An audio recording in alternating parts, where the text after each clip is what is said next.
Bana, bado tupo New Ulimwengu Bar. Tumekutana na kijana mwingine hapa, tupige naye story mbili tatu tupate kujua yeye ni shabiki wa timu gani na kwa majina anaitwa nani. Karibu sana bro, utuambie kwa majina unaitwa nani na wewe ni shabiki wa timu gani?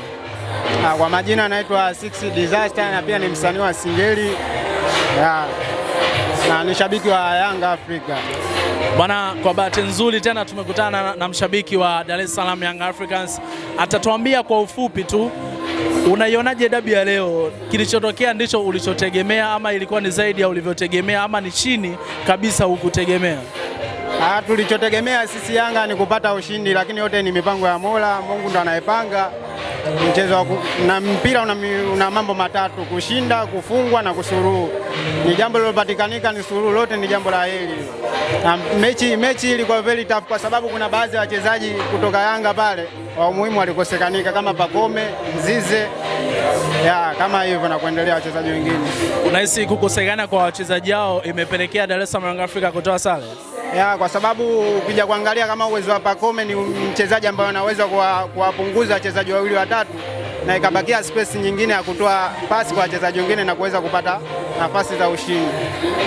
Kitu gani kilimisi pale mbele kwa Dar es Salaam Young Africans kuhakikisha mpaka wanakosa ushindi na nafasi zilikuwa kama big chance kama mbili kupelekea kukosa ushindi? Tatizo ni nini pale?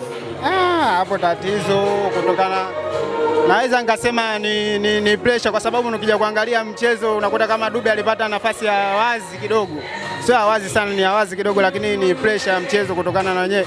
Kuja kuangalia kama Depu alikuwa ni nyuma sana kuliko na Dube anavyocheza, ni tofauti kidogo wanavyopishana, kutokana naweza nikasema ni utofauti wa uchezaji wao. Lakini ukija kuangalia angekuepo Mzize na anachezaga ni karibu kidogo. Kingine bwana, nasikia kwa siku ya leo katika mechi hii ya dabi wana Simba wakiwa wanalalamika sana kwamba mmebebwa. Hii imekaaje kwa upande wako? Hamna, hatujabebwa. Mpira umechezeshwa vizuri sana, hatujabebwa hata kidogo. Wanasema walipata goli ikawa ni offside, ila kwa upande wao wanasema halikuwa ni onside. Sijajua kwa upande wako na Dar es Salaam Young Africa inasemaje kuhusu lile goli?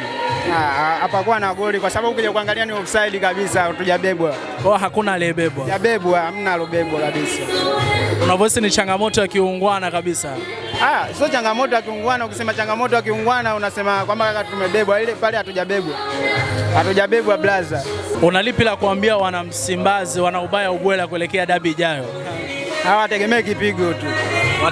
Wategemee kipigo. Bwana, ishi nayo hiyo, wategemee kipigo. Hii ni Time ya Kake Sport na Ngebe Media.